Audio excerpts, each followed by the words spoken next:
안녕하세요. 성형외과 전문의 배원배입니다. 상안검, 우리가 얘기하는 윗 눈꺼풀이에요. 윗 눈꺼풀에서 시행되는 모든 수술이 상안검 수술이지.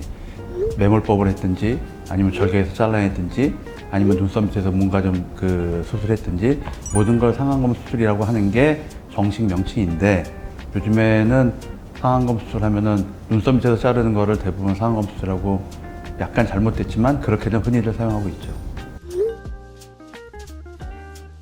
상안검이 처졌으니까 이거를 해결하기 위한 수술이 뭐가 있느냐.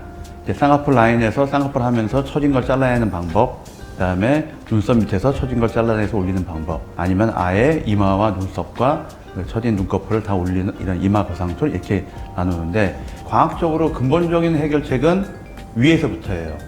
두피를 절개해서 이마 거상, 눈썹 거상 해주는 게 가장 근본적인 거고, 그거를 안 하겠다 또는 뭐 무섭다 하면은 눈썹과 거상, 그 다음에 그것도 그렇다 라고 한다면은 쌍꺼풀 라인에서 잘라내는 건데, 거꾸로 직접적으로 우리가 처진 거를 해결하는 결과만 놓고 보면은 밑에서 쌍꺼풀 라인에서 잘라내는 게 처진 걸 가장 많이 제거할 수가 있고, 그 다음에가 눈썹파, 그 다음에가 이마 거상도 이런 식이 되는 거죠. 이게 정해지는 상황이 있는 건가요? 상황이 있다보다 어떤 걸 할 수 있고 없고에 대한 이제 여러 가지 이제 요인들이 있는 거죠.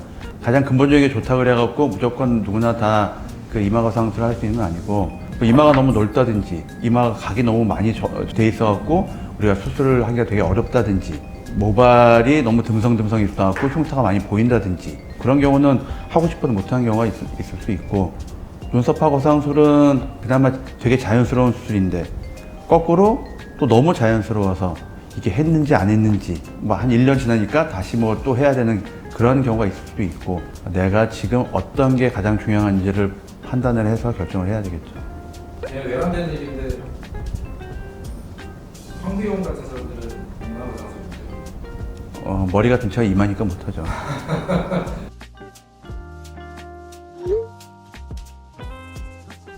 이게 전체적인 밸런스가 맞아야 된다면은 아까 얘기한 것처럼 위에서부터 해결을 해야지 돼요. 상안검이 처졌다고 그래갖고 그 눈꺼풀만 처진 게 아니라 이마도 처지고 눈썹도 처지고 눈꺼풀도 처진 거기 때문에, 이게 밸런스 있게 올라가려면은 이마에서부터 다 당겨주는 게 서로 간에 이제 균형이 좀 유지되면서 올라가는 거고, 단지 내 밑에가 제일 많이 처져 있기 때문에 상안검이 처져 있는 거를 내가 원하는 만큼 다 올리기는 좀 어렵다는 그런 부분이 있는 거고.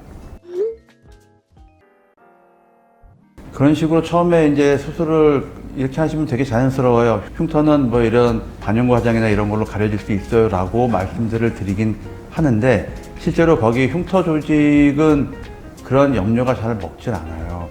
물론 뭐 잘 수술을 하고 그 다음에 내 살성이 좋다면은 흉터가 그렇게 보이진 않지만, 결국은 나이가 들면서 그 흉터도 또 처져요. 그러니까 흉터가 나중에는 눈썹하고 떨어져서 좀 잘 보일 수도 있고, 이것도 역시 처음에 수술할 때 잘 고려해서 결정을 해야 될 것 같아요. 모든 수술에는 부작용이 다 있어요. 모든 시술도 마찬가지고.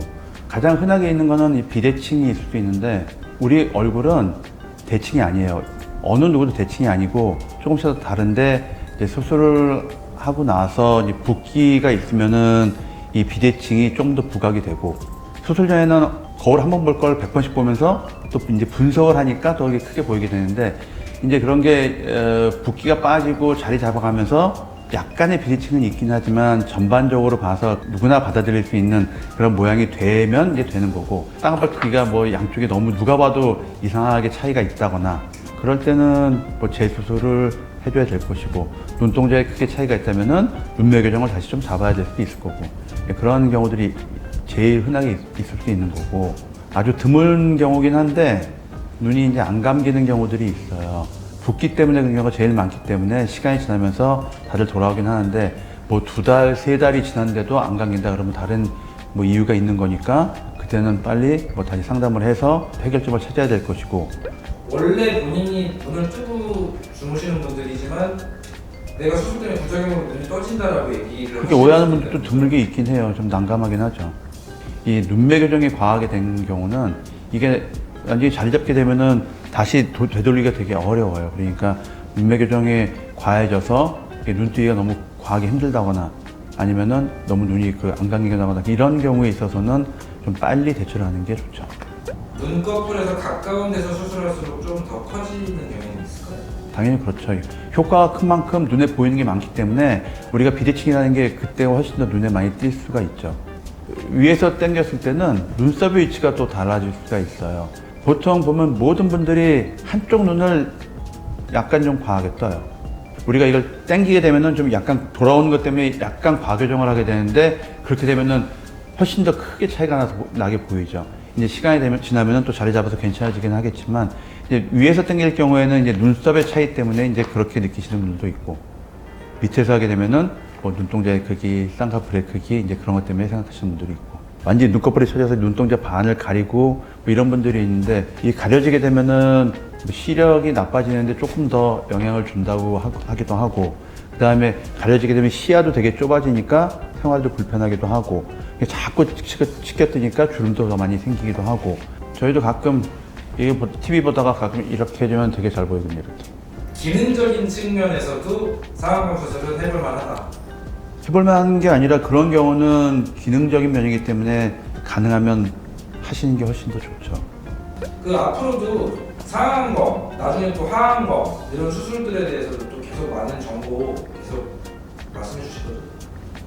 최대한 제가 할 수 있는 만큼 최대한 노력하겠습니다. 선생님 그 MBTI 아까 들었는데 INTP시죠? ISTJ예요. ISTJ. T라뇨.